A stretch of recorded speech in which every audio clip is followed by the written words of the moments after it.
وقت لینا ہے، اور کوئی بھی فاسق فاجر جب آپ کے اوپر کوئی آج بھی بات مسلط کرنے کی کوشش کرتا ہے تو اپنا سر جھکانا نہیں۔ یہ بھی امام حسین کا تذکرہ کر لینا آسان ہے، لیکن ان کی سیرت کو اپنانا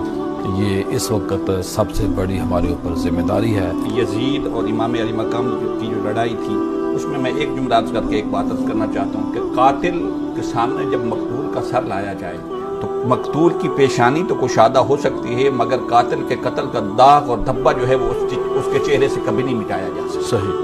حضرت عبداللہ بن عباس رضی اللہ تعالی عنہ سے روایت ہے کہ جب امام علی مقام امام حسین علیہ السلام کی شہادت ہو گئی، اس کے بعد حضرت عبداللہ بن زبیر رضی اللہ تعالی عنہ نے جب بیعت کے لیے کہا حضرت عبداللہ بن عباس رضی اللہ تعالی عنہ کو، تو انہوں نے پہلے جب انکار کیا تو یزید کو یہ خبر ملی کہ حضرت عبداللہ بن عباس رضی اللہ تعالی عنہ نے انکار کر دیا عبداللہ بن زبیر کی بیعت سے، تو اس نے پیغام بھیجا کہ شاید میری وجہ سے عبداللہ بن عباس نے انکار کر دیا ہے، تو بڑا اس نے کوئی پولائٹ سے الفاظ بھیجے اور ہمارے خاندان کو آپ جانتے ہیں اور یوں ہیں یہاں جو بھی اس نے لکھا اور بکواس کی۔ حضرت عبداللہ بن عباس رضی اللہ تعالیٰ عنہ نے جواب دیا، فرمایا کہ تو کیا سمجھتا ہے کہ میں حسین ابن علی کا خون بھول گیا ہوں؟ میں شہدائے کربلا کا خون بھول چکا ہوں، جنہیں تو نے مدینے سے نکالا، پھر مکہ سے نکالا، پھر عراق میں رہنے دیا، پھر ظلم اور بربریت کے ساتھ جنہیں ذبح کر دیا کربلا کے میدان میں۔ اور پھر حضرت سعید بن مسیب رضی اللہ تعالیٰ عنہ کا ایک قول ہے، وہ فرماتے ہیں کہ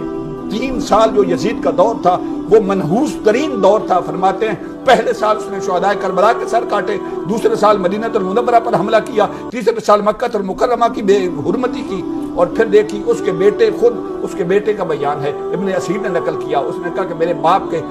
ماتھے سے، اس کی پیشانی سے یہ جو ہے داغ کبھی نہیں ہٹ سکتا کہ اس نے بنو ہاشم کا خون کیا، رسول کائنات کے نواسوں کو قتل کیا، پھر مدینہ المنورہ پر حملہ کیا، اور پھر رب ذوالجلال کے گھر کے جو ہے اس نے غلاف کو جلایا، اور اس طرح ظلم اور بربریت کا ساتھ ہی جو 3 سال دور گزارا، ہم اس سے شرمندہ۔ اور پھر اس اپنے باپ کی جو تھی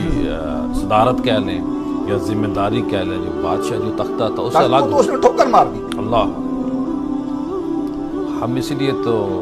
اس صاحبزادے کو بھی رضی اللہ تعالیٰ عنہ، جی جناب یزید کے بیٹا، جو یزید بدبخت کا بیٹا جو جناب معاویہ، بالکل بالکل جو یزید کے خلاف ہے ہمارے وہ قریب ہے، بالکل جو نہیں ان کا بڑا مقام ہے، روایات میں ملتا ہے انہوں نے۔ دیکھیے کہتے ہیں یزید کے لیے سافٹ کارنر رکھتے ہیں اکثر لوگ، کہتے ہیں کہ یزید نے ڈائریکٹلی حکم نہیں دیا تھا۔ اگر حکم نہیں دیا تھا یزید نے، پہلی بات تو یہ ہے کہ عمر بن سعید بن عاص کو اس نے پیغام دے کر جو ابن زیاد کی طرف بھیجا تھا، اور پیغام یہ بھیجا تھا کہ اگر حسین ابن علی کو اشارتاً کوڈ میں بھیجا تھا، اگر میرا کام کر دیا تو یا تجھے آزاد کر دیا جائے گا، اور اگر کام نہ کر سکا تو غلاموں جیسا سلوک کیا جائے گا جیسے غلاموں کے ساتھ سلوک کیا جاتا ہے۔ پھر ابن زیاد کا یہ میسج، اس نے یہ میسج اور یہ اعلان بھی اس کا کیا کہ میں یزید کی طرف سے مجبور تھا، اگر میں امام علی مقام کا قتل نہ کرتا تو مجھے قتل کر دیا جاتا۔ پھر دیکھیے یزید نے، اگر یہ سب جو ہے کردار اگر یزید کے کہنے پہ نہیں ہوئے تو ابن زیاد کو کوئی تھوڑی سی بھی سزا ملی، عمر ابن سعد کو تھوڑی سی بھی سزا ملی ہے، شمر کو تھوڑی سی بھی سزا ملی ہے، خولی کو تھوڑی سی بھی سزا ملی ہے۔ بتائیے اگر اس نے یہاں تو اسلام تو یہ کہتا ہے اور رسول کائنات کا یہ فرمان ہے کہ مدینہ کے درخت کا کوئی پتا بھی کاٹے تو اسے دوزخ کی آگ میں اتنا پگھلایا جائے گا جس طرح نمک پانی میں حل ہو جاتا ہے۔ یزید نے اتنا بھی نہ کہا اور خوش ہوتا رہا، اور امام علی مقام کے دہن مبارک پر چھڑی مارتا رہا، حرمت والے مہینے میں